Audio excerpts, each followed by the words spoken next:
What if the most profound conversation in the history of our solar system was not spoken in words, but in fire?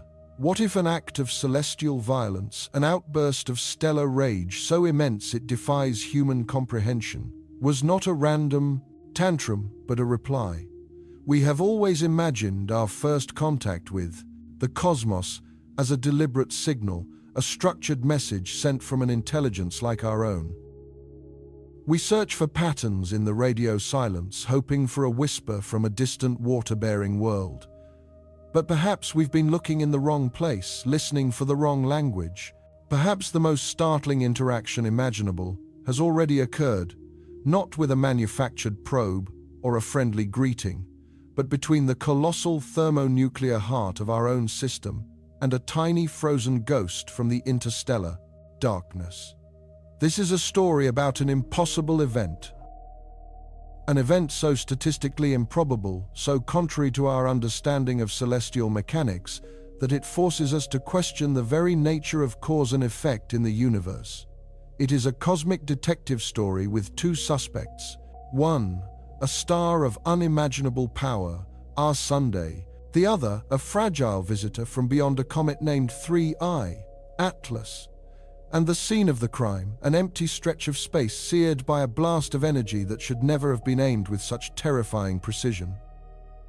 To even begin to grasp the scale of this mystery, you must first reacquaint yourself with the star you think you know. Our sun is not the gentle, smiling face of a child's drawing. It is not a serene, constant lamp in our sky. That is a comforting illusion, born from a distance of 93 million miles. Up close, the sun is a monster, a raging incandescent behemoth so vast that 1.3 million Earths could be poured into it like marbles into a jar. Its surface, a roiling cauldron of plasma, seethes at 10,000 degrees Fahrenheit. But that is merely its cool outer skin. Deep within its core, a relentless furnace of nuclear fusion crushes hydrogen atoms into helium, unleashing a torrent of energy born from annihilated matter. Every single second, it converts 4 million tons of its own mass into pure light and heat, a continuous explosion equivalent to trillions of atomic bombs.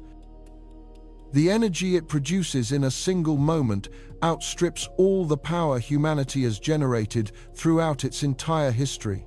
This is the engine of our world, the giver of life, but it is a profoundly violent and unstable parent. Its entire body is a fluid battleground of competing forces.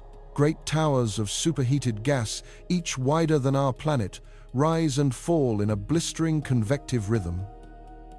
We see them from our telescopes as a granulated pattern, the skin of the sun, but each of those cells is a continent-sized ocean of fire, boiling and sinking in a matter of minutes.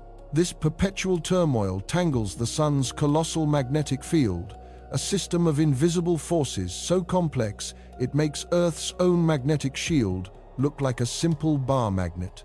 These field lines spun from the star's rotation, and the churning plasma are the source of its unpredictable moods. They twist and stretch like cosmic rubber bands, storing unimaginable amounts of energy. Where they become especially tangled and burst through the surface, they cool the plasma beneath them, creating the dark blemishes we call sunspots. These are not mere freckles. A single average sunspot can be larger than the Earth itself, a swirling magnetic storm, a vortex of relative cold in a sea of absolute fire. And it is from the vicinity of these volatile regions that the sun truly rages. Sometimes the tangled magnetic loops snap. The release is instantaneous, a catastrophic event known as a solar flare. It is a flash of intense radiation, a celestial muzzle flash that unleashes X-rays and gamma rays across the solar system at the speed of light. Minutes later, a tsunami of energetic particles follows a solar radiation storm that can endanger satellites and astronauts. But even this is not the sun's greatest weapon. At times, the magnetic reconnection is so violent that it doesn't just release light. It physically ejects a part of the sun itself. A gargantuan bubble of plasma and magnetic field, a billion-ton glob of the star's own atmosphere, is hurled into space, at millions of miles per hour. This is a coronal mass ejection, or CME. A solar hurricane of charged particles that, if aimed at Earth, can overload power grids, cripple communication networks, and paint our skies with auroras of haunting beauty and terrifying power. For all our scientific progress, we are still infants, living at the mercy of a star whose temper we can barely predict. We monitor its every flicker, we map its changing magnetic face, and we understand its outbursts as fundamentally chaotic. They are the random, undirected spasms of a gargantuan complex system. The sun, we have always believed, is a creature of brute force, not precision. It throws plasma into the void like a raging giant, flinging handfuls of rock into the sea. The direction is incidental, a consequence of where the magnetic stress happened to peak. It does not aim. It simply erupts. This was our bedrock assumption. An article of faith in astrophysics, written in the cold language of probability. And it is this assumption that was shattered by the arrival of a lonely traveler from the void. Imagine a journey of impossible duration, a voyage that began long before our ancestors walked upright, perhaps even before the dinosaurs roamed the Earth. It began in the Oort cloud, the mythical outermost shell of our solar system, a ghostly sphere of trillions of frozen relics from the dawn of creation. Or perhaps it began even further away, in the cold, desolate expanse between the stars. This was the origin of 3I, Atlas. The I in its name stands for Interstellar. It was not one of our own. This object was a visitor, a drifter, a piece of another solar system nudged from its primordial home by some ancient gravitational disturbance and sent on a multi-million-year trajectory into the unknown. Unlike the Sun, a monument of incandescent power and fury, this comet was the embodiment of everything small, cold, and fragile. A mere handful of miles across, it was a loosely packed ball of ancient ice dust and frozen gases like methane and ammonia. A dirty snowball, as astronomers affectionately call them. But it was more than that. It was a time capsule carrying the chemical fingerprints of the nebula, where some other alien star was born. For eons, it drifted in the near absolute zero of interstellar space, a silent, ghostly pilgrim in the unending night. Then it felt a new sensation.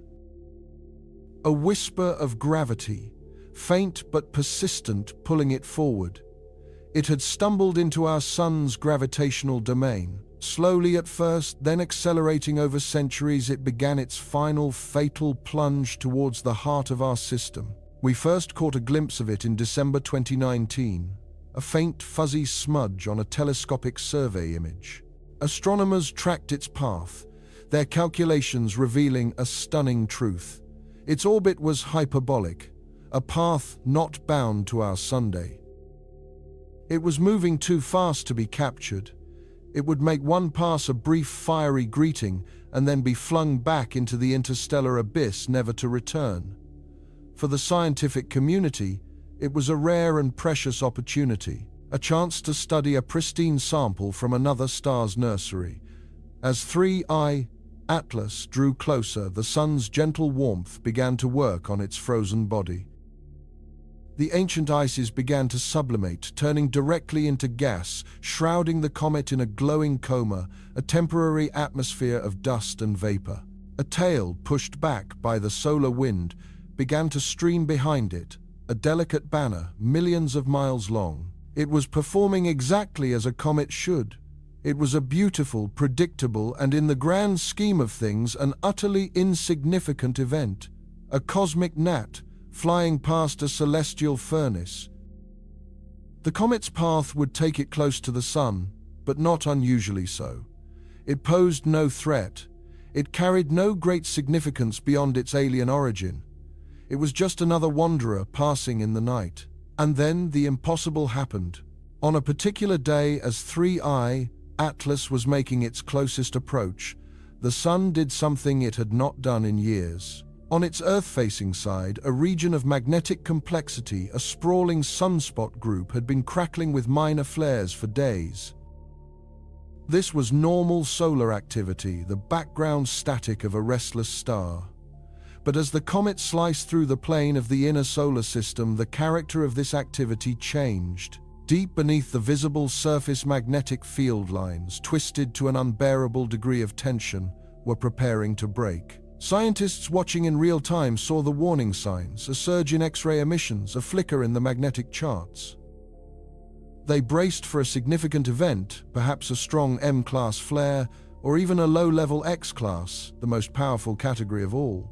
What they witnessed, however, was not just a matter of magnitude, it was a matter of intent. The magnetic field lines did not just snap, they reconfigured in a way that focused the blast with breathtaking directionality. A colossal X-class flare, a detonation of energy so vast it momentarily overwhelmed the sensors designed to measure it, erupted from the sunspot group. It was a celestial blowtorch, a focused jet of radiation and energy that seared across the 90 million miles of intervening space. And it was aimed with the precision of a cosmic sniper. The flare's path did not strike Mercury, it did not strike Venus, it did not strike the Earth.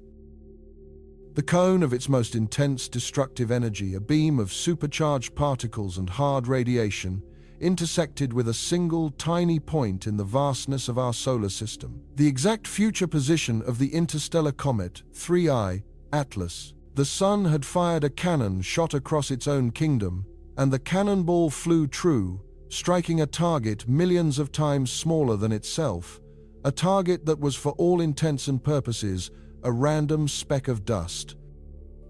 The odds of such an event occurring by chance are staggering. Think of a single unnamed person standing in the middle of the entire Pacific Ocean. Now imagine a lightning bolt originating from a thundercloud over the Himalayas, traveling thousands of miles and striking that one specific person. The probability is so infinitesimally small as to be functionally zero, and yet we saw it happen. We have the data, the spectrographs, the magnetic field, maps, the high-resolution images. The eruption occurred, the beam was focused, and the comet was hit. This single anomalous event rips apart our comfortable understanding of the sun as a chaotic, undirected engine of fusion. It presents us with a terrifying and exhilarating question, a question that many scientists are afraid to even whisper.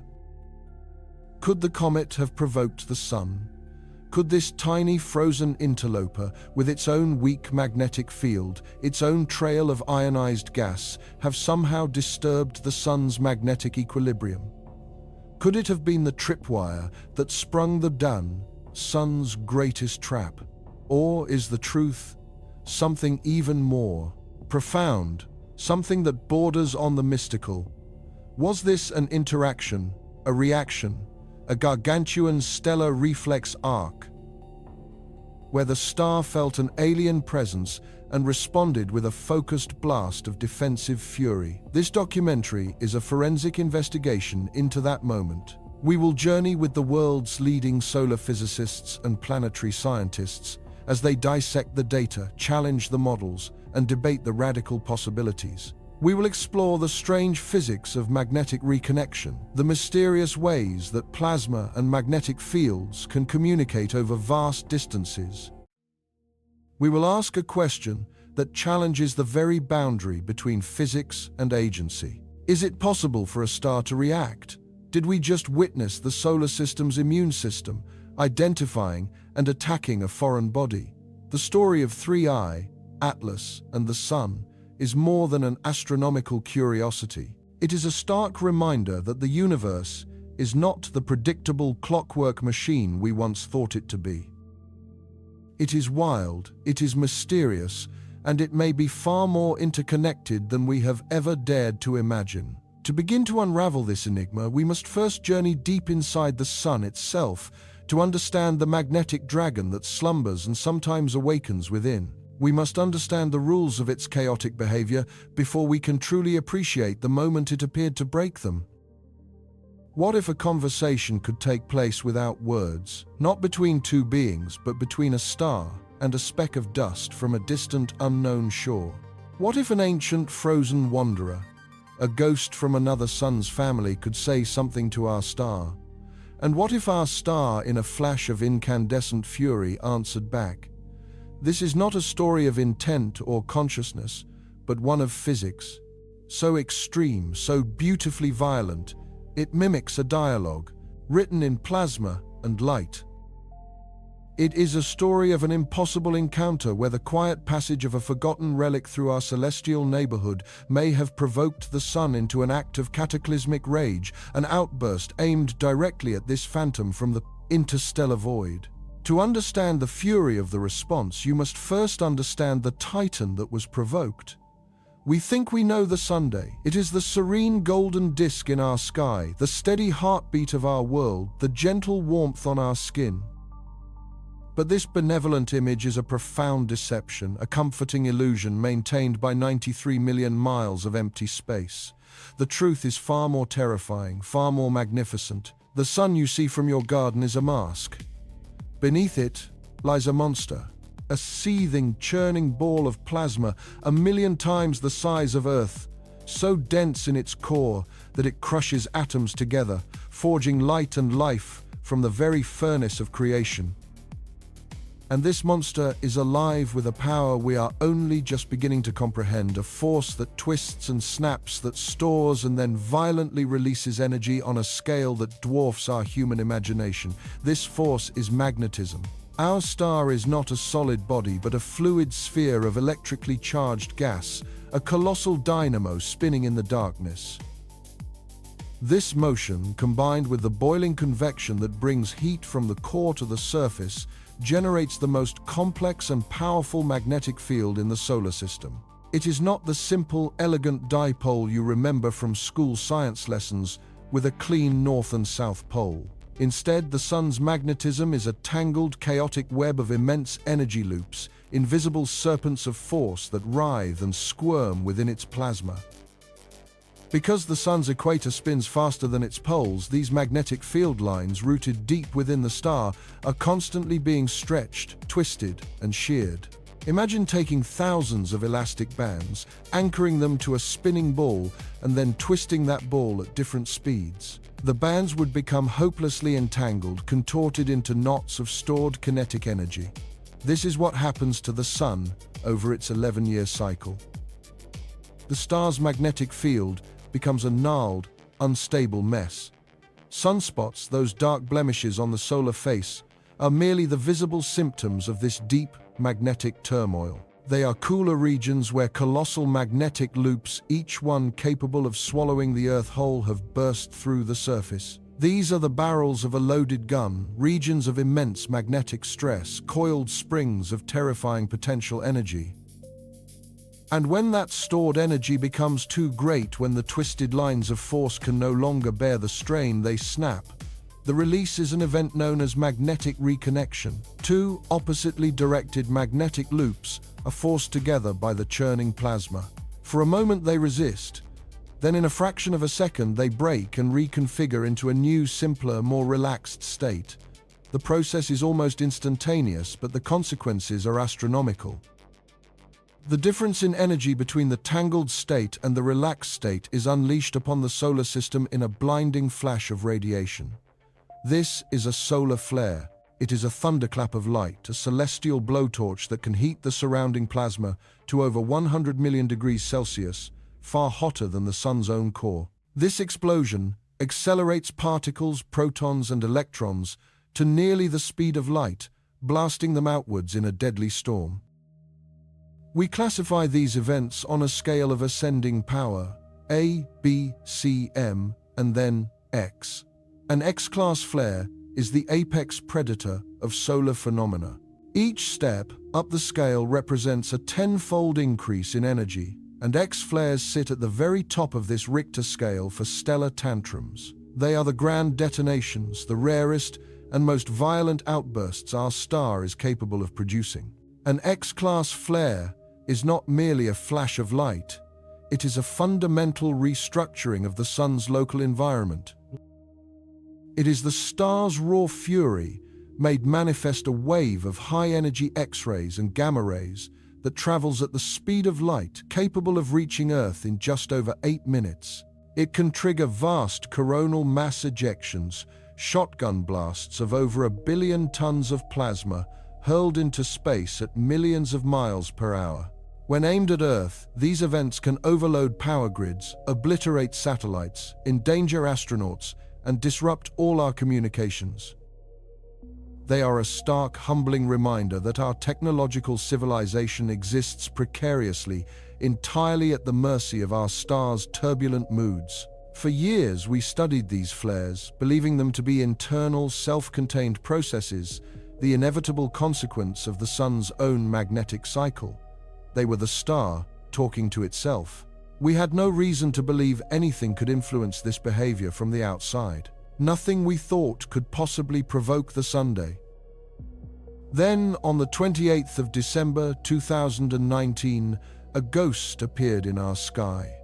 It was discovered not by a lone astronomer in a remote observatory, but by a machine, an automated robotic sentinel called the Asteroid Terrestrial Impact Last Alert System, or ATLAS, a program designed to scan the heavens for rocks that might threaten our world. On that night, the system flagged a faint, fuzzy smear of light, moving through the constellation Ursa Major. At first, it seemed unremarkable, just another chunk of ice and rock falling in from the cold, dark suburbs of our solar system, the Oort cloud. But as astronomers around the world turned their telescopes towards this new object and began to plot its course, a startling realization rippled through the community. The trajectory was wrong.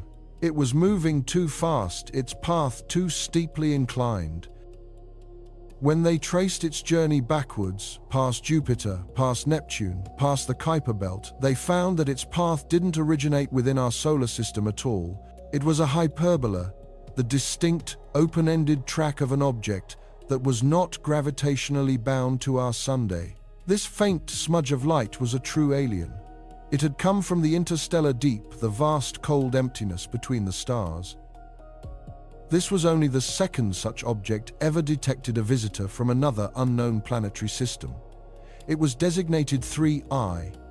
Atlas, the I, standing for interstellar. It was a messenger in a bottle, a time capsule from a place we may never see. What star was its parent? What strange planets did it once orbit?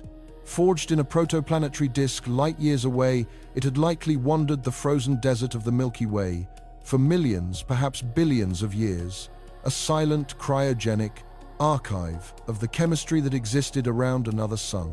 Now, by sheer chance, its eons-long journey had intersected with ours.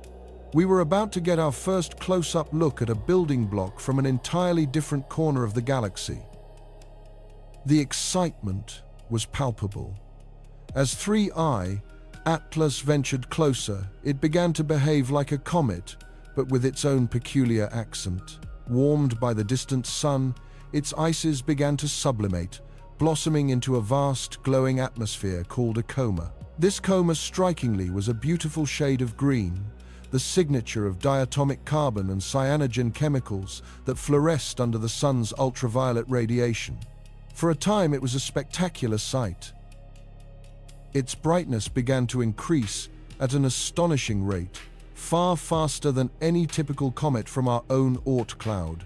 By March of 2020, it had become so brilliant that astronomers dared to hope it might become the celestial spectacle of a generation, a great comet visible to the naked eye, a shimmering green dagger in the twilight sky.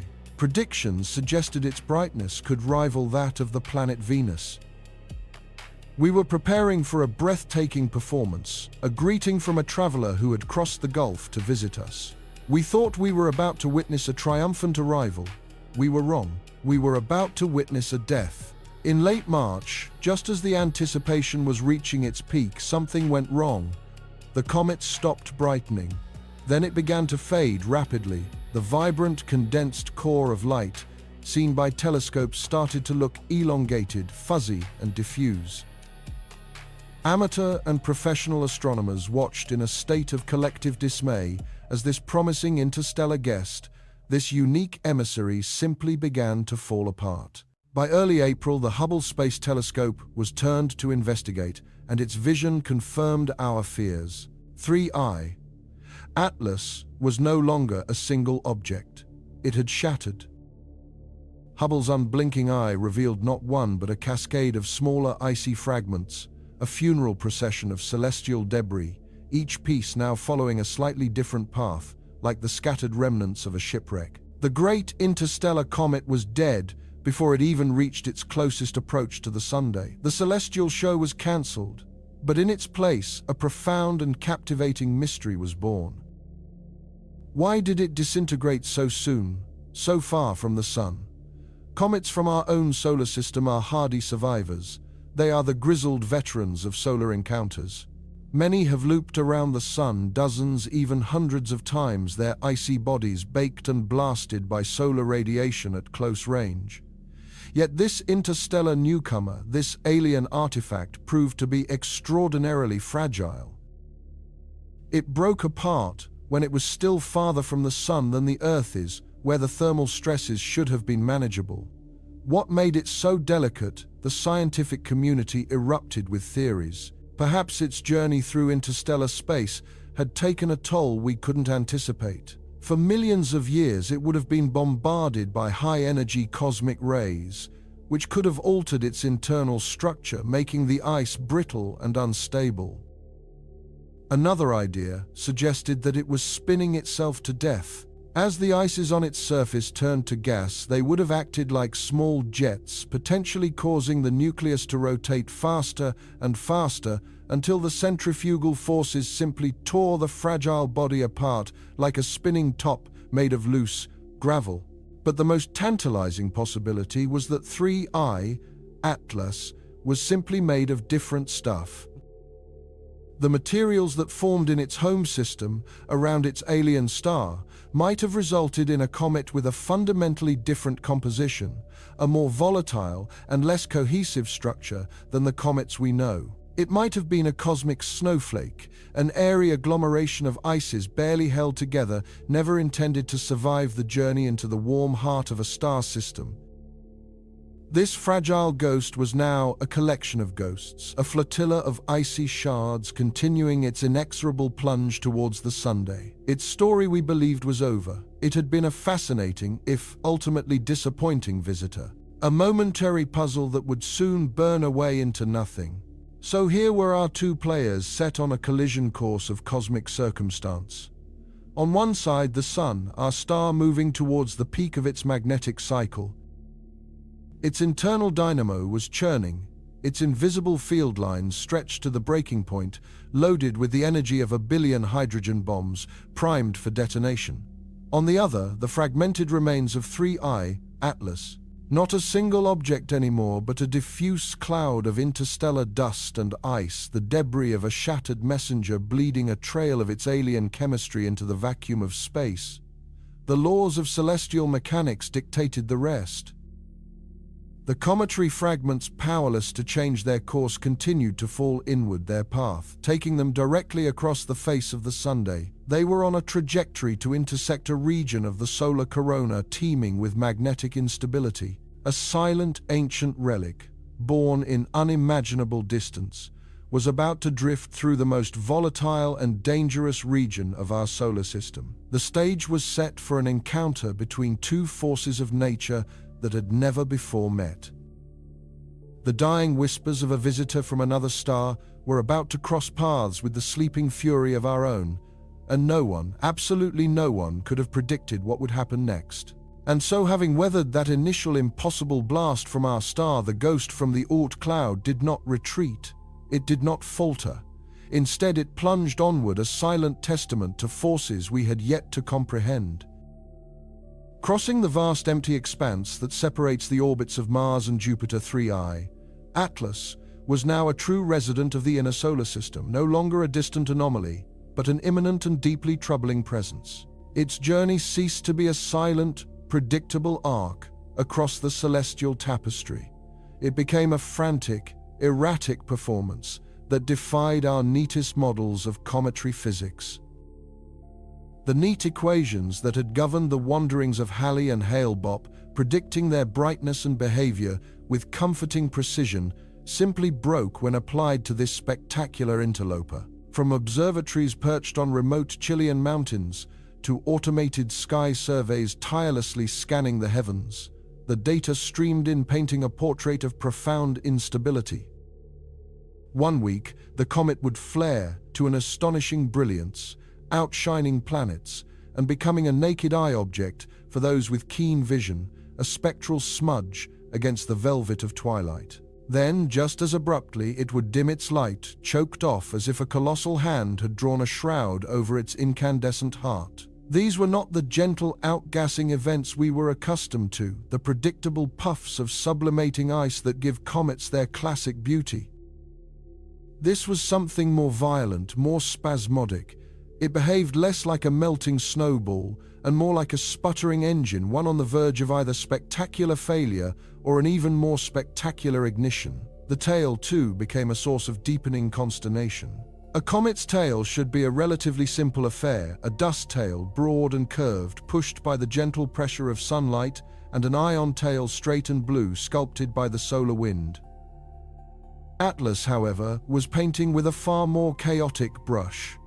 Its dust tail would sometimes split into multiple distinct streamers, as if great cohesive chunks of its nucleus were breaking away in sequence. But it was the ion tail that truly captured the scientific imagination, becoming the focal point of a radical new line of thinking. It was impossibly bright, glowing with an eerie electric blue that suggested an ionization rate far exceeding anything we had ever recorded. At times it would twist and writhe, forming complex helical structures like a magnetic serpent writhing against an unseen current. It was behaving as if it were not merely being acted upon by the solar wind, but was somehow pushing back, shaping the very medium it was passing through. We were watching a celestial object not just endure its environment, but actively contend with it. The source of this bizarre activity was, of course, the coma, that vast ethereal atmosphere of gas and dust surrounding the comet's nucleus. And the coma of 3I, Atlas, was a monster. Even millions of kilometers from the sun, it had swollen to a truly monumental scale. Spectroscopic analysis confirmed what the brightness suggested. It was spewing out gas and dust at a prodigious rate, orders of magnitude greater than a typical long-period comet at this distance. If you were to place it in our sky, its apparent size would have dwarfed the full moon, a ghostly shimmering bubble of vaporized ancient ice. But it was the composition of this colossal shroud that held the most vital clue. Our instruments detected the spectral fingerprints of not just water and carbon dioxide, but a rich soup of more complex molecules, and crucially, an astonishing density of ionized particles. This is where the story pivots, where the narrative shifts from simple, if baffling, observation to the first whispers of a truly revolutionary idea. Ionization itself isn't strange.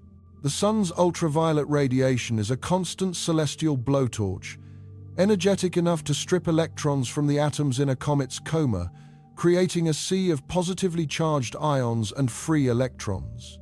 This charged gas is called plasma, the fourth state of matter, and it is the very stuff the sun is made of. Normally, this cometary plasma is tenuous, a delicate mist easily swept away by the far more powerful plasma of the solar wind. But with 3I, Atlas, the sheer volume and density of its plasma cloud was something new, something on a scale we had never before modeled. Its coma wasn't just a mist, it was a storm, a self-contained, electrically charged nebula accompanying the nucleus on its journey. In quiet digital forums and late-night video conferences connecting astrophysicists from Pasadena to Munich to Tokyo, a dangerous and exhilarating question began to be posed at first, tentatively, almost as a thought experiment. What if this isn't a one-way interaction? What if the comet's immense plasma shield is so significant, so electrically potent, that it is no longer a passive bystander in the solar wind? The sun's magnetic field doesn't just end at its fiery surface. It extends outwards, carried by the solar wind in a grand rotating pattern known as the Parker spiral. This is the invisible magnetic architecture of our solar system, a web of force that governs the flow of charged particles from the sun to the heliopause. Every planet, every asteroid, every spacecraft is embedded within this magnetic field. The emerging theory, audacious and unproven, was that the coma of 3I, Atlas, had become large enough and critically conductive enough to form a direct electrical connection with this interplanetary magnetic field. It was no longer just being buffeted by the solar wind, it was creating a monumental disruption times within times it. Imagine a smooth, fast-flowing river. A small pebble tossed in creates a tiny ripple quickly washed away. But now imagine placing a massive metallic boulder in that same river. The water doesn't just flow around it, it creates powerful eddies, standing waves, and complex turbulence. The boulder fundamentally alters the character of the river in its vicinity. The scientists began to suspect that 3I, Atlas, was that metallic boulder and the solar wind was the river. Its enormous ionized coma was short-circuiting the local magnetic field lines, creating a kind of magnetic friction, a drag on an interplanetary scale. This could explain the violent fluctuations in brightness as vast pockets of energy were stored and then suddenly released in the complex dance between the comet's plasma and the sun's field. It could even explain the tortured, twisting shapes of its ion tail, a visible manifestation of this titanic magnetic struggle. This was a profound departure from established cometary science. It suggested a feedback loop. The sun's energy creates the coma. The coma grows large enough to interact with the sun's magnetic field. That interaction in turn potentially triggers even more activity on the comet, releasing more gas and dust, which further strengthens the interaction. It was a hypothesis that bordered on the heretical, implying a level of influence, a two-way dialogue between a visiting celestial body and our parent star that we had never considered possible. The comet wasn't just a passive victim of solar radiation. It was an active participant, a gravitational, and now perhaps an electromagnetic agent of change within the solar system. The models began to be rerun, this time with new radical physics included, attempting to simulate this unprecedented electrical communion. And as the comet hurtled closer inside the orbit of Earth, the theory took on an even more dramatic and unsettling dimension. We think of the sun's atmosphere, the corona, as being close to the star itself, visible only during a total solar eclipse as a pearlescent crown.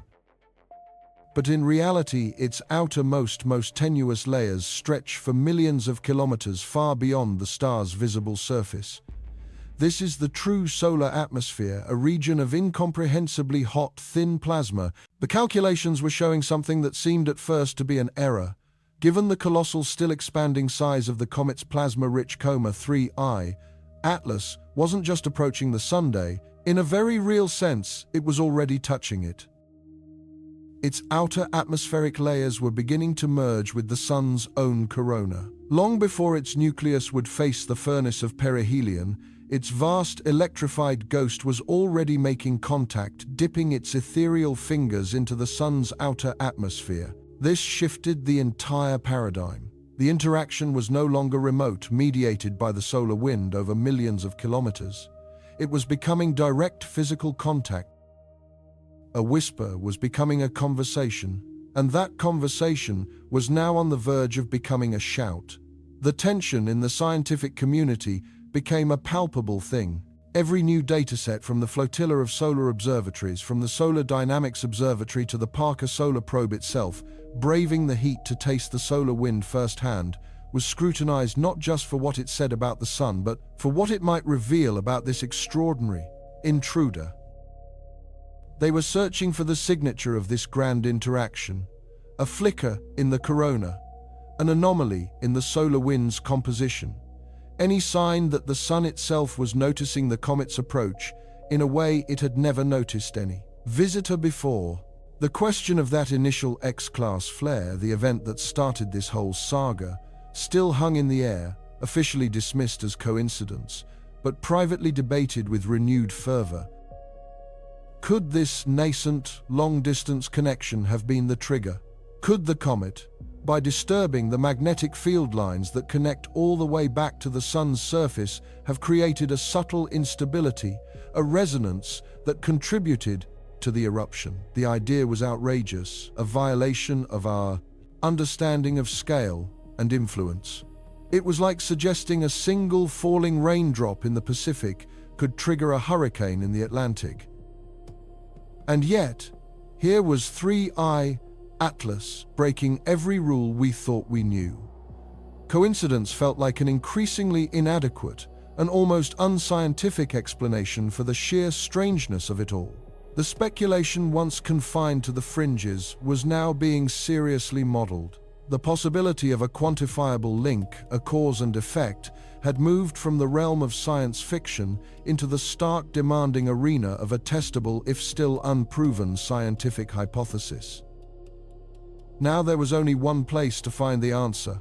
Ahead of the comet, looming larger with every passing hour, lay the ultimate laboratory perihelion, the point of closest approach. There, in the crucible of the sun's immediate neighborhood, all the forces at play would be magnified 1,000-fold. The sun's gravity, its radiation, its heat, its magnetic field, all would rise to a ferocious crescendo.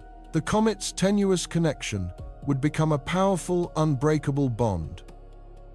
Its whisper would become a deafening roar. The models were clear on one thing: whatever was happening now was merely a prelude, a gentle overture to the symphony of destruction or discovery that awaited at its destination. The scientific community held its breath, its telescopes trained, its theories sharpened, ready for the climax. The journey inward was nearly over. The great test was about to begin. For 93 agonizing hours, the beast had slumbered. On the sun's churning surface, a stain of impossible darkness had grown a sprawling archipelago of magnetic chaos designated Active Region 3599. To us watching from 93 million miles away, it was a sunspot, a temporary blemish on the face of our star. But through the unflinching eyes of our solar observatories, it was revealed to be something far more menacing. It was a magnetic leviathan, a wound in the photosphere where the sun's internal dynamo had twisted itself into a billion-mile-long knot. Fields of force, thousands of times stronger than Earth's, writhed like tangled serpents, their opposing polarities straining against one another. This was not the gentle, steady hum of the sun's normal life. This was a loaded weapon, trembling on a hair trigger. And with every passing hour, 3I Atlas drew closer to the firing line. The mathematics of the encounter were terrifyingly precise. Our models, run on supercomputers that strained under the computational load, had shown this window, this specific celestial alignment. It wasn't merely about proximity. It was about geometry. The comet was not diving straight into the corona, nor was it skimming by at a safe, respectful distance. Instead, its trajectory carried it through a very specific corridor of space, a gravitational keyhole where it would hang for a few crucial hours, directly in the crosshairs of Active Region 3599. It was as if the comet was presenting itself a target, offered up to the most volatile and energetic region on the entire solar surface. The fringe theorists once dismissed were now being listened to in hushed tones. Had the object placed itself here? Was this an invitation, a challenge? On the monitors at NASA's Goddard Space Flight Center, the data streams from the Solar Dynamics Observatory painted a portrait of imminent violence. Loops of incandescent plasma, each one large enough to swallow dozens of Earths, arched gracefully from one polarity to another within the active region, like bridges of fire spanning a chasm of magnetic despair. But beneath them, at the very base where the magnetic field lines were rooted, the pressure was building to an unendurable state. The lines of force were being sheared, stretched, and squeezed together by the convection currents roiling beneath the surface. Imagine two colossal invisible titans pulling on a rope in opposite directions. The rope frays its fibers, screaming under the strain, until finally, with a cataclysmic snap, it breaks. That snap, in the language of solar physics, is called magnetic reconnection, and for Active Region 3599, the moment of reconnection was at hand. It began without fanfare, in a space no larger than a few hundred miles, across an infinitesimal point on the scale of the Sunday. Two opposing magnetic field lines, forced into an impossibly close embrace, found a way to change their fundamental topology. They broke, and in the same instant reconnected with their neighbors, forming a new, simpler, lower-energy configuration. It was a cosmic sigh of relief, a release of pent-up tension. But the energy difference between the before and after state, the colossal strain that had been stored in that magnetic knot, could not simply vanish. It had to go somewhere, and in that fraction of a microsecond it was transformed, unleashed as a blinding flash of pure, ferocious power. The trigger had been pulled. The first signal to reach us was light.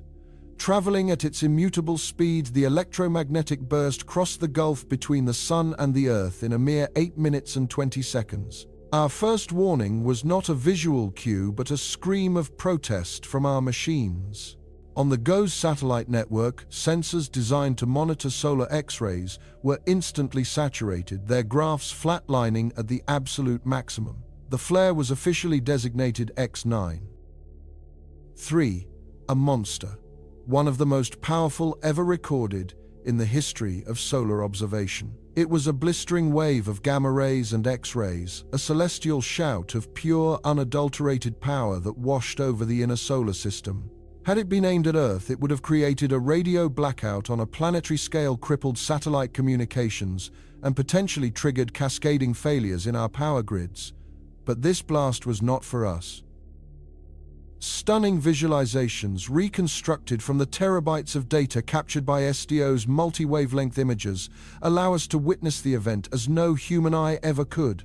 We see the initial flash, a searing white point of light that blossoms with inconceivable speed, a synaptic crackle in the mind of a star. This is the flare itself, the immediate conversion of magnetic energy into high-frequency radiation. It is the muzzle flash of the cannon, a blinding, instantaneous report. The heat in that singular point momentarily skyrockets to over 100 million degrees Kelvin, hotter than the sun's own core, a pocket of stellar fury. This incandescent wave expanded outwards, a tsunami of light, and it was the very first thing to strike. 3I.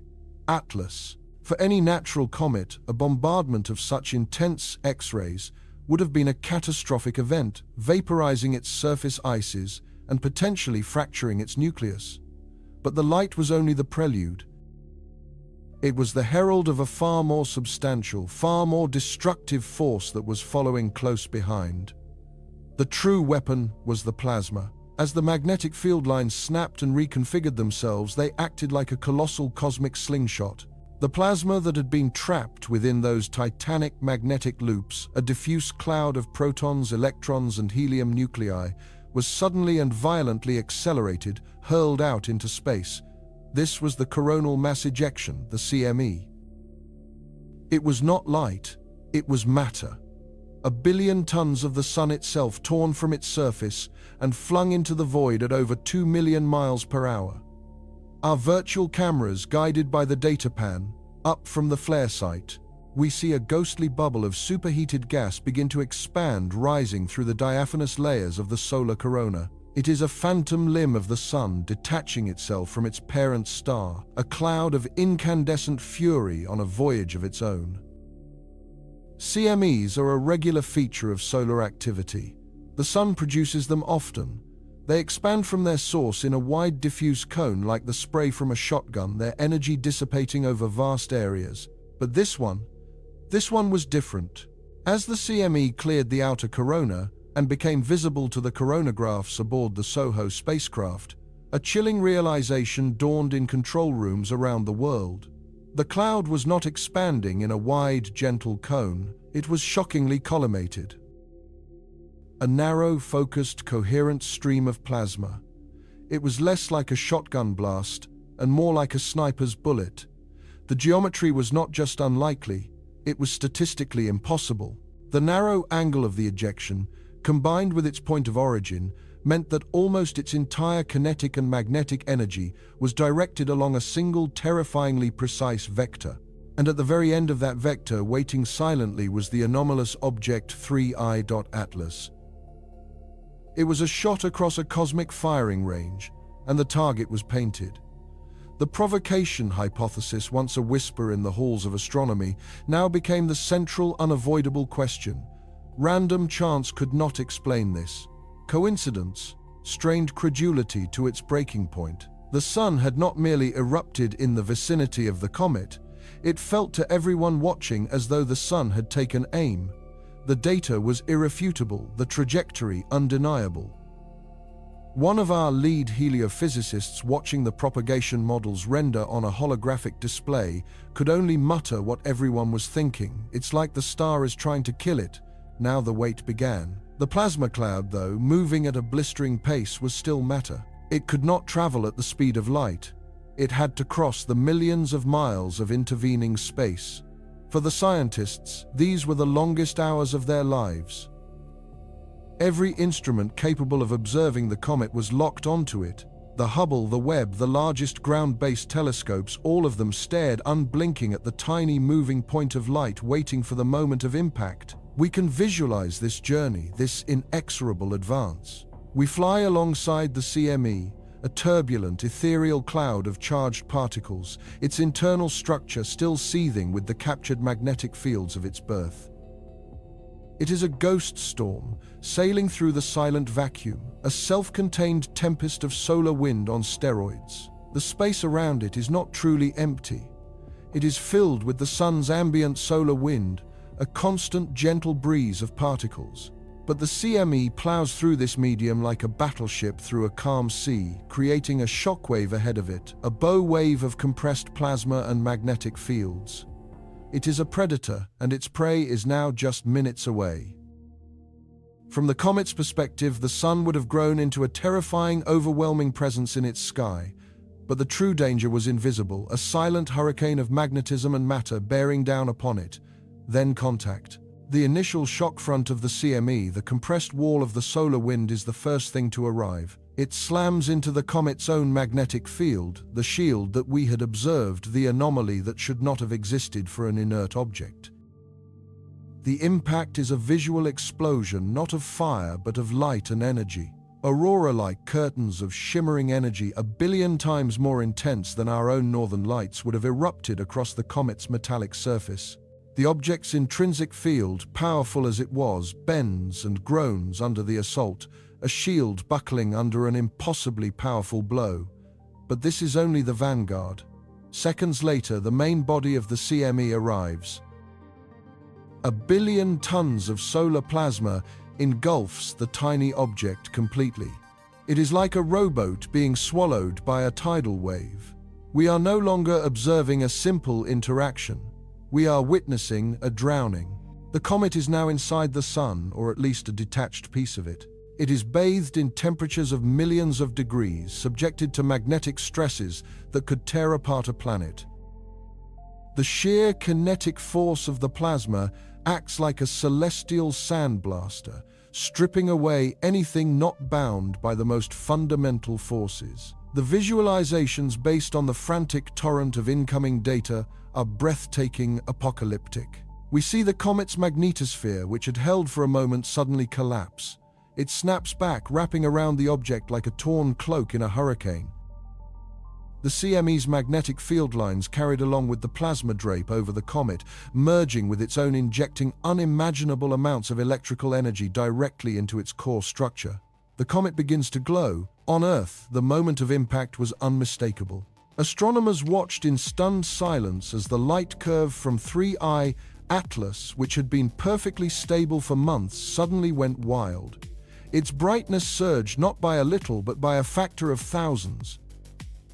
It became, for a few brief, terrifying moments, one of the brightest objects in the inner solar system, outshining asteroids and even some dwarf planets. Spectrographs which analyzed the chemical composition of the light were flooded with new emission lines, signatures of super-energized elements, metals being excited to states of energy never before seen on a cometary body. The coma, the cloud of gas and dust surrounding it, which had been small and controlled, violently ballooned outwards, energized by the CME's impact.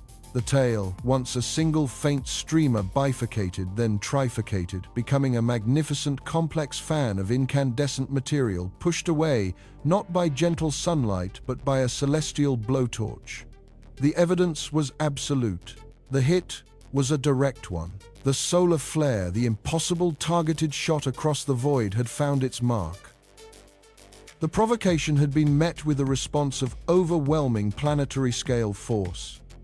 The initial surge of light began to fade after several hours, the fireworks of the immediate impact subsiding. But 3I Atlas was not the same. It had not been destroyed. It had not been vaporized. If anything, it seemed changed, altered. The sun had delivered its most powerful punch, a blow that would have annihilated any ordinary celestial wanderer. And this strange visitor, this metallic enigma, had endured it. It had survived. The question that now hung in the silent mission control rooms, the question that would drive the next phase of our investigation, was no longer just, what is it? The solar system's greatest mystery had been eclipsed by a new, more urgent one. The sun had fired its weapon. Now we had to wait and see. How was 3I Atlas going to fire back? The wave of fire washes over it, and for a moment an entire world holds its breath. Through the ravenous glare of 1,000 digital eyes, we witness the aftermath. Before us lies not a comet, but a ghost, a celestial crime scene. The pristine, glowing form of 3I Atlas, that majestic wanderer from another star, has been savaged, torn apart by the sun's incandescent fury. Its very substance is being unwritten from the cosmos. The data, a digital tsunami, floods observatories from the high deserts of Chile to the frozen plains of the Arctic. What it reveals is a cataclysm of unimaginable proportions, a process of disintegration so violent and so rapid it defies all previous models of cometary physics. You are watching the death of an interstellar traveler. Its nucleus, once a mountain of primordial ice and rock, has been shattered into a swarm of incandescent fragments. We see them on our screens not as solid pieces, but as miniature comets themselves, each one sprouting its own desperate, shimmering tail. It's a cascade of cosmic shrapnel, a gravitational family torn asunder. The comet's vast ethereal coma, the glowing atmosphere that once stretched for millions of kilometers, is now a boiling, chaotic maelstrom. The solar flare acted not just as a physical blow, but as a celestial blowtorch, flash vaporizing untold millennia of frozen gases in an instant. This creates a shockwave within the cloud itself, an expanding bubble of superheated plasma that ripples outwards, glowing with the spectral signatures of elements no one expected to see in such abundance. But the most dramatic transformation is in its tail. The elegant, sweeping appendage that had traced its journey across our sky is gone. In its place is a mangled, turbulent wreck.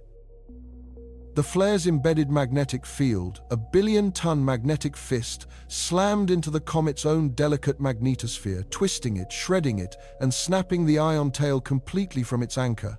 We can see the disconnection event playing out in slow motion, a ghostly blue ribbon set adrift in the solar wind, a permanent scar of the encounter. What remains is a chaotic fan of dust, blasted away from the nucleus by the sheer force of the photons, forming a new diffuse monument to the comet's violent end. Across the globe, in darkened control rooms and university lecture halls, a stunned silence gives way to a frantic symphony of analysis. This isn't just an observation, it's a reckoning. The phones begin to ring. Secure video links flicker to life, connecting minds across continents in a desperate collaborative rush to understand. The event has become the single most urgent puzzle in astrophysics. Every available instrument that can be turned towards the wreckage of 3I Atlas is now doing so, from radio telescopes listening for the faint crackle of plasma to infrared observatories searching for the heat signature of its shattered heart. The community instantly splinters, not out of animosity, but out of the sheer, beautiful chaos of the scientific method trying to find its footing on brand new ground. two great camps begin to form their foundational philosophies, setting them on a collision course. At the heart of their debate is a question that cuts to the core of our understanding of the cosmos. Were we merely spectators to a tragic, impossible coincidence? Or did we just witness an interstellar messenger provoke a star?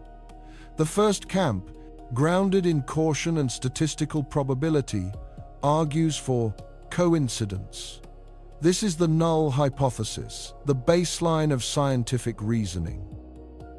To them, the event, while spectacular, is a textbook example of what we call an observational bias. We were watching 3I Atlas with unprecedented intensity, so we were uniquely positioned to see something incredible happen to it. Their argument is compelling because it rests on the well-documented and terrifying nature of our own Sunday. The sun, they remind us, is not a gentle, steady lamp. It is a seething, unpredictable ball of magnetically constrained nuclear fire. Its surface is a tapestry of tangled magnetic field lines wound tight by the star's differential rotation, where the equator spins faster than the poles. These lines store unimaginable amounts of energy, like cosmic rubber bands twisted to the breaking point. Occasionally, these magnetic loops, often anchored in the dark blemishes we call sunspots, become so contorted that they snap. They reconfigure themselves into a simpler, more stable arrangement in a process known as magnetic reconnection. But the energy they held cannot simply vanish. It is unleashed in a sudden catastrophic burst, a solar flare. An X-class flare, the most powerful category of them all, releases the energy of 1 billion hydrogen bombs in a matter of minutes. It is a routine, if awesome, part of the sun's life cycle. The active region that produced this particular flare, AR3975, had been a known threat for weeks. It was a complex, volatile behemoth of a sunspot group, crackling with smaller C and M-class flares signaling its instability. Solar physicists had been watching it, warning that it was primed to release a monster. From this perspective, the comet was simply in the wrong place at the wrong time. A tragic alignment of cosmic chance. Think of it like standing on a railway line during a scheduled freight train run. The train was always going to come.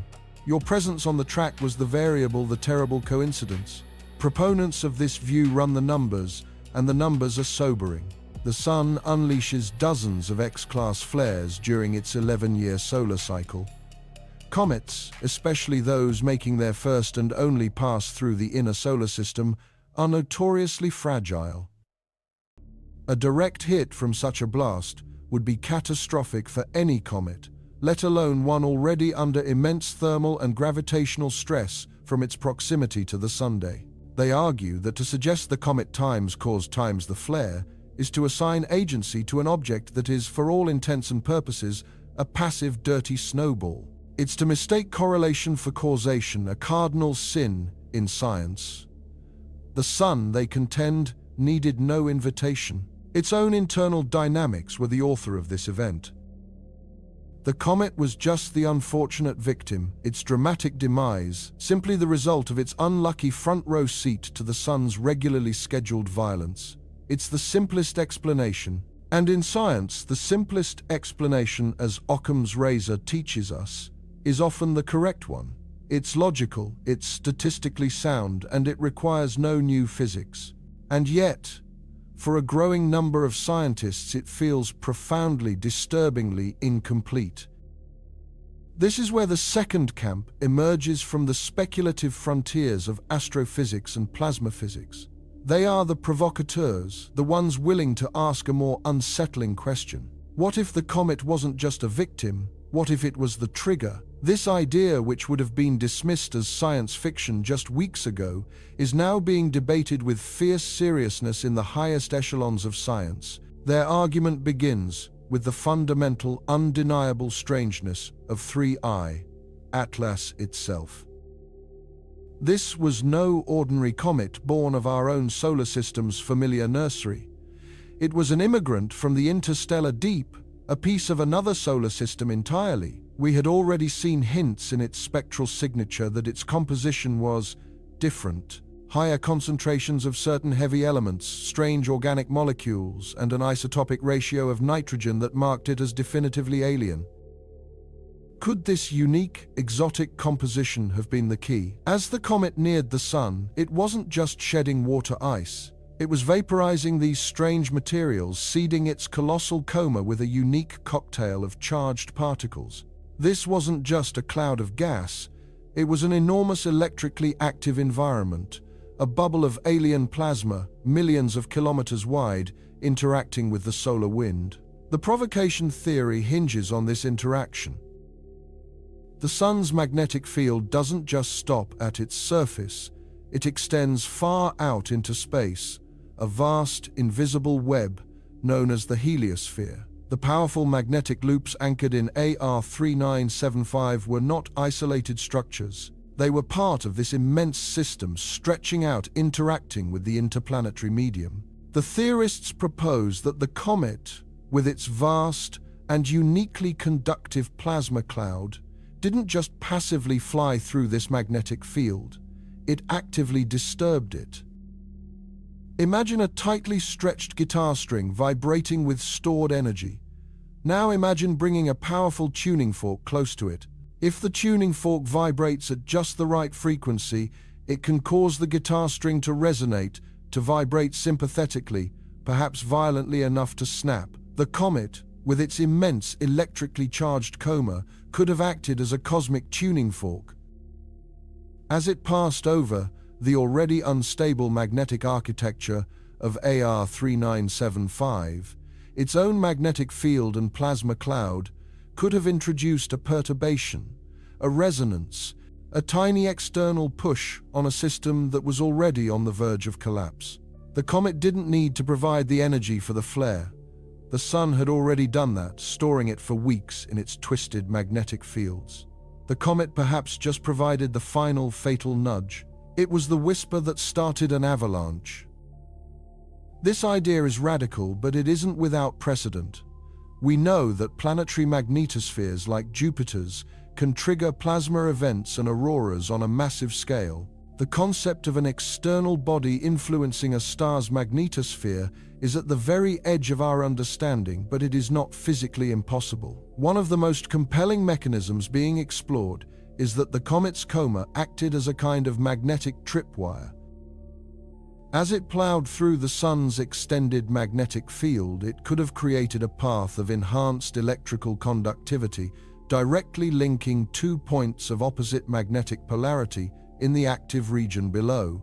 This would have provided a shortcut for a catastrophic release of energy, facilitating the magnetic reconnection event, the flare, far more efficiently than would have happened naturally. It would be like connecting the positive and negative terminals of a colossal cosmic battery with a piece of alien wire.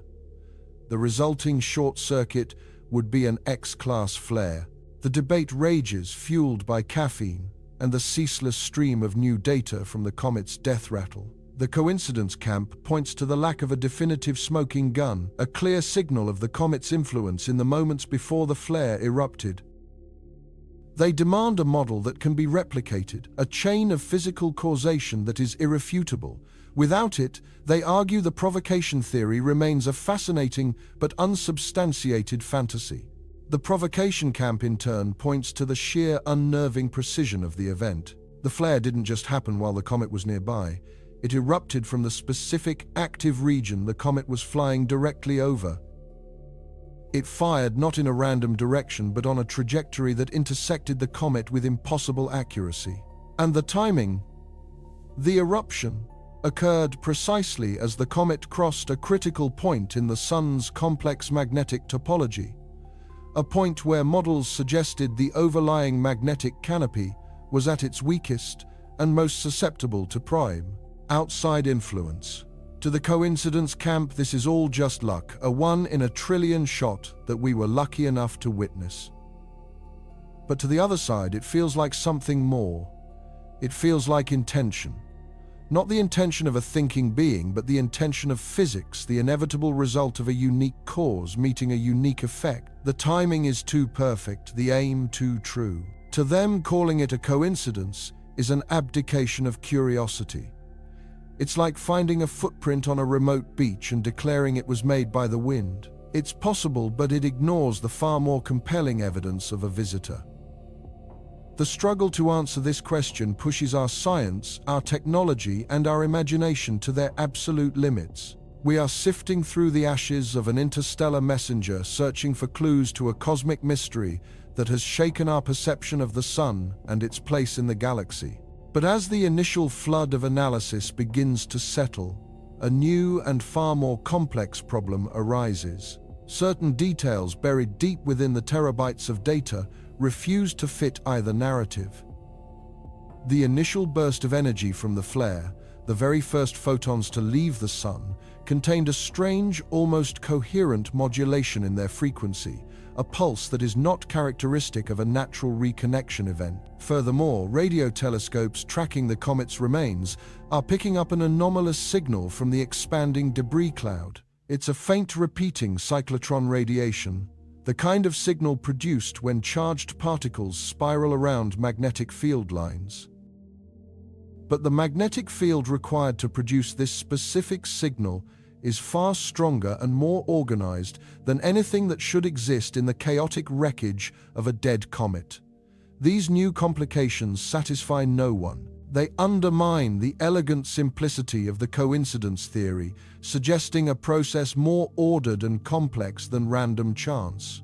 Yet they also fail to provide the smoking gun that the provocation theorists so desperately need. This is something else, something unaccounted for. A new variable has entered the equation, a whisper from the wreckage that speaks a language we don't yet understand. The event is no longer a simple dichotomy between chance and cause. It is becoming a deeper, more profound mystery. The light from that dying interstellar traveler carried more than just the story of its destruction. It may have carried a message, a secret, about the nature of the cosmos, encoded in the very fire that consumed it. And as we begin to decipher that signal, we are forced to confront the unnerving possibility that our understanding of the universe is about to change forever. For weeks, the global assembly of solar physicists and astronomers had been staring at an impossible paradox, a set of data that defied the fundamental grammar of the cosmos. On one side of the equation you had the sun, a titan of thermonuclear fury, a body of such incomprehensible mass and energy that it dictates the very nature of our reality. On the other, a fragile shard of ice and rock, 3I, Atlas, an ephemeral visitor whose entire existence was a mere gravitational whisper against the roar of the solar system. The evidence, however, was irrefutable. The whisper had somehow provoked the roar. The question was no longer times, if times, but the far more maddening question of times, how, asterisk. It was in the quiet hum of supercomputer data centers, in the silent glow of monitors displaying terabytes of simulation data, that the ghost of an answer finally began to coalesce.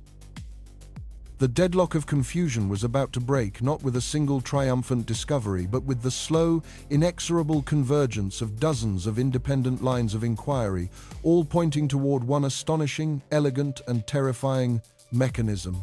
The first key, the Rosetta Stone for this stellar mystery, was not found in the cataclysmic blast of the flare itself, but in the ethereal, almost invisible cloud that surrounded the comet. We had called it a coma, a simple, benign term for a profoundly complex structure. Our telescopes saw a faint, fuzzy halo, a delicate shroud of gas and dust, sublimating from the comet's nucleus as it drew nearer the sun's furnace. But the simulations demanded we see it for what it truly was, a phantom appendage, a ghostly net cast across millions of kilometers of space. This was no passive cloud. Bombarded by the sun's relentless ultraviolet radiation, the neutral atoms and molecules boiling off the comet's surface were being stripped of their electrons. They were being ionized. This process transformed the tenuous haze into a vast, sprawling entity of plasma, a cloud of charged particles electrically alive and writhing in the solar wind. The comet in its final moments had effectively grown a new body, an enormous electrically conductive aura that was vastly larger and far more interactive than its solid core. It was this invisible electrified ghost, not the tiny speck of ice at its heart, that was the real protagonist in our drama. It was a snare, patiently drifting into the most complex magnetic territory in the solar system. Simultaneously, other teams were looking away from the comet, focusing their digital gaze deep into the heart of the solar active region that had erupted. This was no tranquil patch of sun. Active region 3282 was a place of monstrous magnetic complexity, a snarl of magnetic field lines, twisted and braided together by the churning convective motions deep within the sunday. You must picture it not as simple, elegant loops, but as a tangled, chaotic knot of immense magnetic tension, a celestial spring coiled so tightly that its stored energy beggared belief.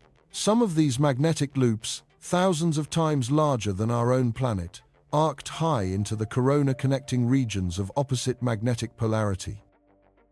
They were like the positive and negative terminals of a colossal battery held perilously apart by the delicate balance of plasma pressure and magnetic force. For days leading up to the event, satellite magnetograms had shown this region growing increasingly stressed.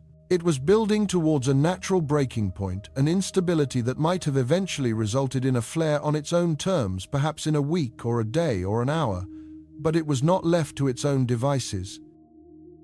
Into this precarious, high-stakes environment, a foreign object was about to introduce a fatal asymmetry. The stage was set, the weapon was primed, and now the interloper had arrived.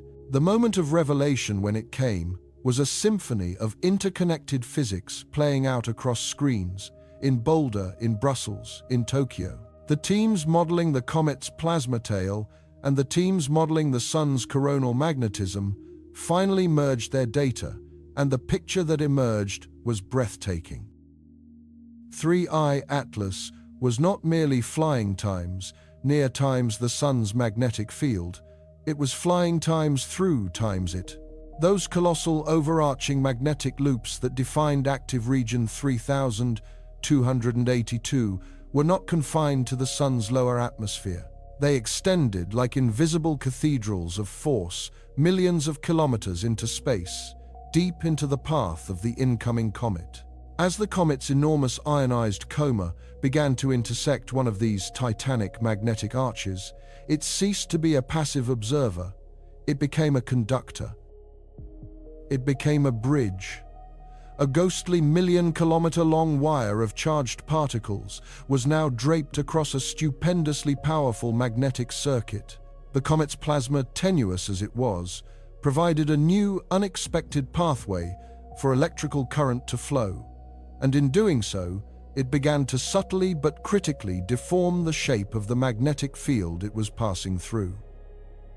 The magnetic loop, once a stable sweeping arch, was now being slightly dragged, warped by the motion and conductivity of the cometary plasma. This is where the concept of a tripwire transforms from a convenient metaphor into a literal description of physical events. Deep within the tangled heart of the active region, countless smaller, tightly wound magnetic filaments existed twisted around each other like strands in a frayed rope.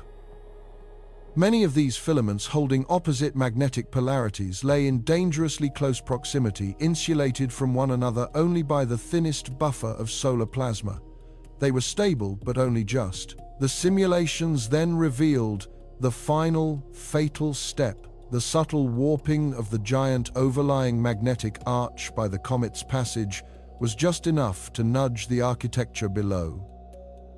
It was an infinitesimal push on a colossal scale, but it was a push delivered to a system already at its absolute breaking point. This gentle external distortion forced two of those smaller, oppositely aligned magnetic filaments to touch, and in that single microscopic point of contact, the laws of electromagnetism enacted their most violent clause, magnetic reconnection.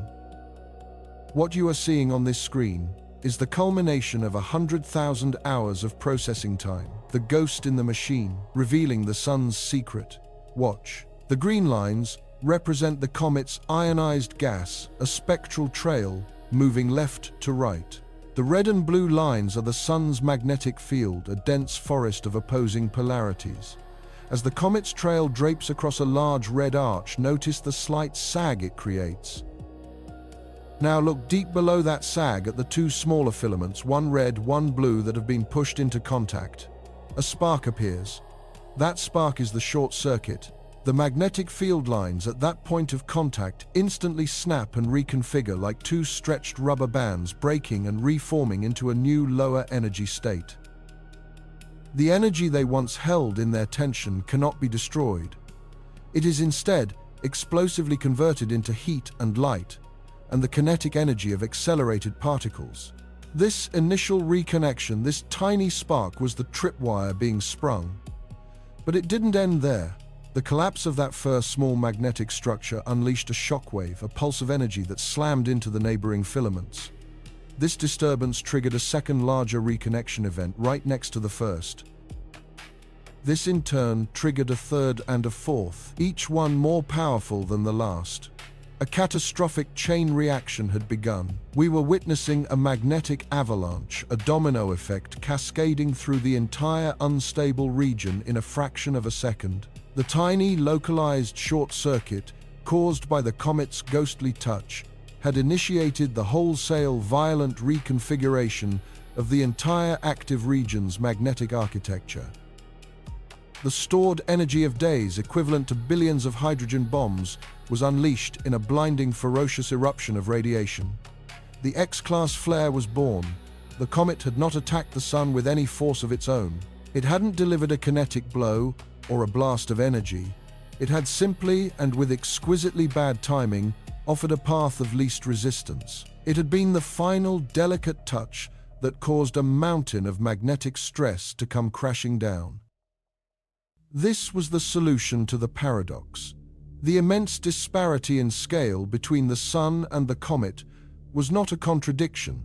It was in fact central to the mechanism itself. It was precisely because the comet's coma was so vast and tenuous that it could interact with the sun's coronal loops in such a subtle, widespread manner. It was because the sun's active region was already so fantastically energized and unstable that it was susceptible to such a tiny external perturbation. The event required both the fragility of the comet and the fury of the sun, working in a terrifying momentary synergy. We had been searching for a battle, a confrontation between two objects. The reality was something far more nuanced and profound. It was a story of a system pushed to the edge and the one tiny foreign element that inadvertently gave it the final nudge. It was like a single grain of sand starting a landslide, or a single whispered word starting an avalanche. The scale of the trigger is irrelevant when the system it acts upon is primed for catastrophe. This discovery does more than simply close the case file on 3I Atlas. It fundamentally and irrevocably alters our perception of the sun and the celestial bodies that drift through its kingdom. We have spent centuries viewing the solar system as a place of gravitational clockwork, where large bodies dictate the orbits of smaller ones in a predictable, elegant dance.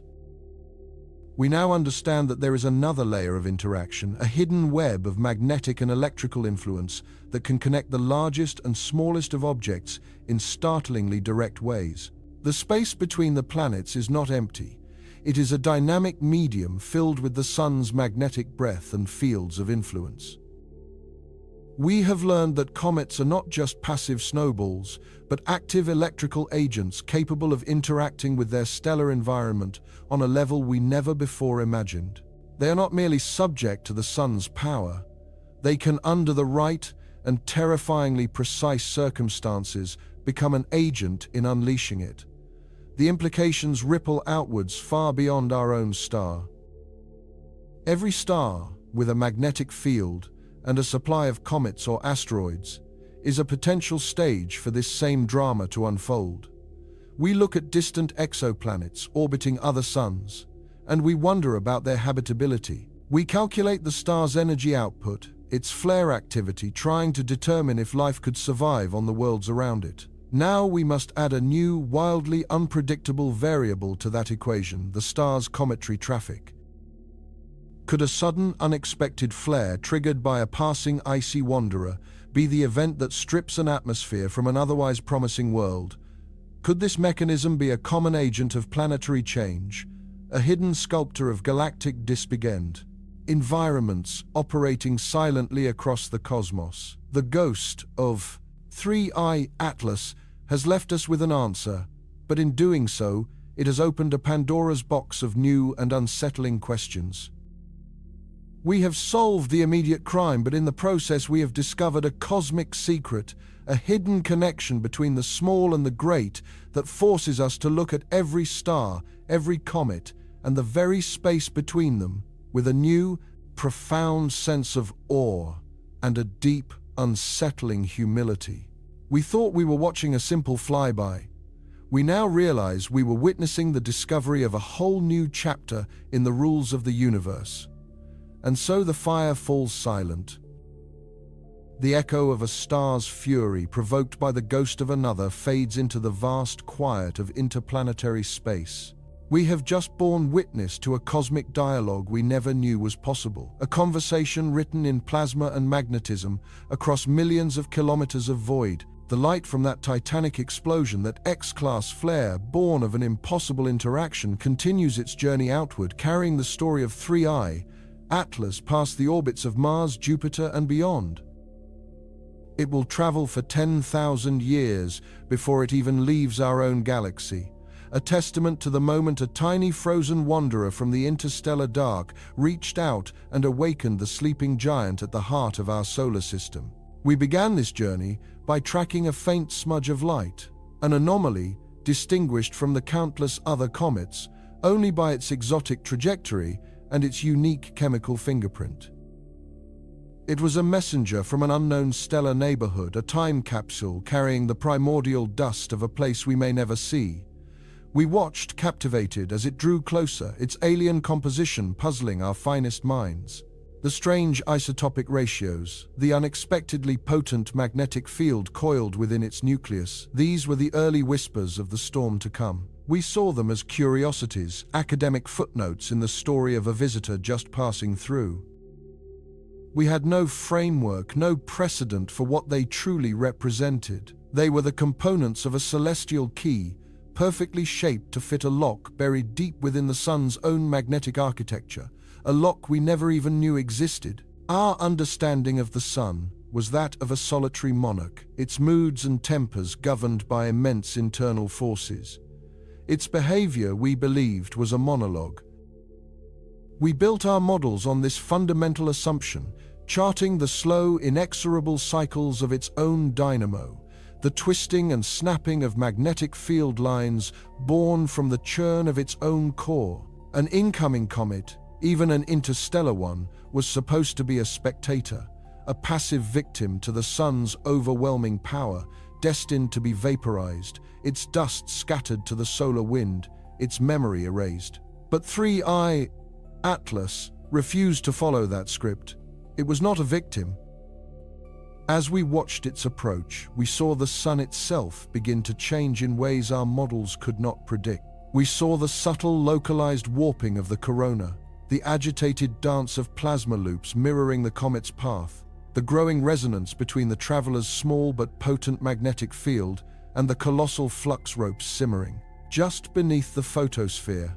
What we witnessed was not a simple collision of matter, but a complex and terrifyingly elegant coupling of forces. You saw the data stream in the magnetometers, screaming the solar observatories, capturing a cascade of events that defied all our theories. The comet, with its unique metallic composition and rapid rotation, acted not as a blunt instrument, but as a finely tuned gravitational and magnetic gyroscope. It didn't just fly through the sun's extended atmosphere, it resonated with it. It created a ripple, a precise frequency in the sun's own magnetic field, amplifying the instability that was already there. It was the whisper that triggered an avalanche, the single grain of sand that caused the entire dune to collapse. The resulting flare was not merely aimed at times the comet's position. It was in a very real sense, times summoned, times by it. The energy of 1 billion hydrogen bombs was unleashed, not by chance, but by a form of cosmic provocation we are only now beginning to comprehend. This single event has fundamentally and permanently shattered our paradigm of solar physics. The textbooks are being rewritten as we speak. Our predictive models for space weather, once so confident in their analysis of the sun's surface, have been revealed as tragically incomplete. For decades, we have stared intently at our own star, meticulously mapping every sunspot, every filament, every hint of internal agitation, believing the full story was written there. We were looking at only one half of the equation. We now understand that the sun is not an isolated system. It is part of a dynamic, interactive environment susceptible to influences from far beyond its own gravitational reach. We have been forced to accept that a flare capable of crippling our global power grid, of frying our satellite communications, of endangering astronauts, could be triggered not just by the sun's internal machinations, but by a tiny frozen rock, arriving unannounced from the galactic wilderness. The implications for our technological civilization are staggering and deeply sobering. Our entire planetary defense strategy has been oriented toward kinetic impactors, asteroids, and comets that pose a threat by physically striking our world. But 3I Atlas has unveiled a far more insidious danger, the magnetic impactor. An object that never needs to come within 1 million kilometers of our planet could still instigate a solar event that throws human society back into the dark ages. Our planetary defense systems, our telescopes scanning the darkness for inbound threats, must now be retrained. They must learn to look for more than just size and trajectory. They must now search for magnetic signatures, for specific rotational periods, for the very chemical compositions that could turn a harmless interstellar visitor into an unwitting saboteur of our star. This necessitates a new generation of observatories, a sentinel fleet positioned far out in the solar system, perhaps beyond the orbit of Jupiter. Their sole purpose will be to act as an early warning system, not for rocks but for magnetic triggers. They will need to be capable of performing detailed spectrographic and magnetic analysis on objects that are still years away from their closest approach to the Sun. We will need to develop artificial intelligence systems capable of running trillions of simulations, modeling how each newly discovered object's unique properties might interact with the sun's current magnetic state. It is a monumental undertaking, akin to learning to predict not just the weather on Earth, but the weather of the entire solar system, with all its intricate and previously hidden variables. It is the price of survival for a species so utterly dependent on the stability of its star and the delicate technologies we have placed in orbit around our world. But the story of 3I Atlas extends far beyond the immediate concerns of our own safety. It throws open a spectacular new window into the workings of the galaxy itself. For if this can happen here in our relatively quiet celestial neighborhood, what might be happening in other star systems? We have spent years searching for life on exoplanets, focusing on the habitable zone, that narrow band where liquid, water could exist. We have based our calculations on the assumed stability of the host star. We now must ask a chilling new question. How many of those seemingly placid, life-giving stars are being regularly provoked into violent outbursts by their own interstellar traffic? Is there a great cosmic web of interaction where wandering bodies act as catalysts, changing the very nature of the power star systems they pass through? Imagine a young planetary system where life is just beginning to gain a foothold in the primordial oceans of a world not unlike our own. Its sun is stable, a gentle source of warmth and energy. Then, from the darkness, a visitor like 3I Atlas arrives. It sweeps past the system's star, triggering a series of superflares, 100 times more powerful than the one we just witnessed. The planet's atmosphere is stripped away, its oceans boiled into space, its nascent life scoured from existence before it ever had a chance to evolve.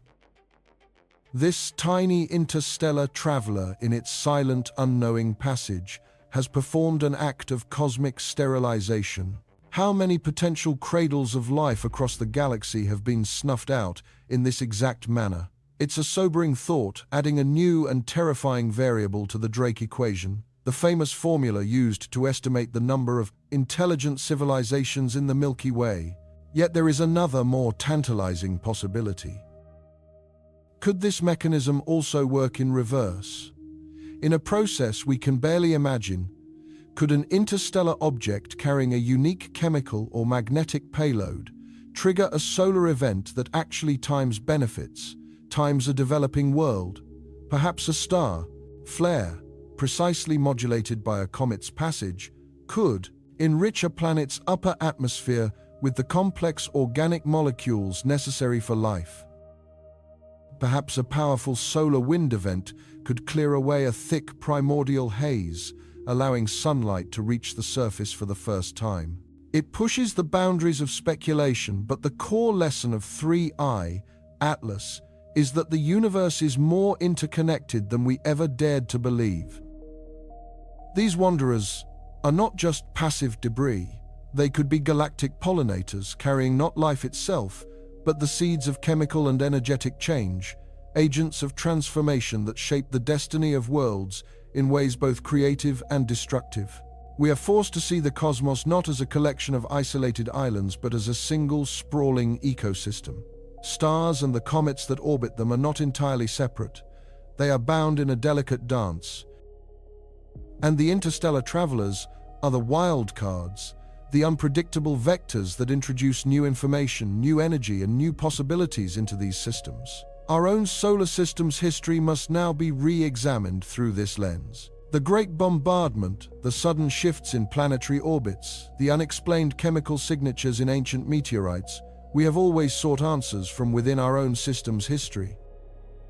Now we must consider the possibility that many of the key events in our own world's evolution may have been influenced or even directly caused by forgotten visitors from other stars.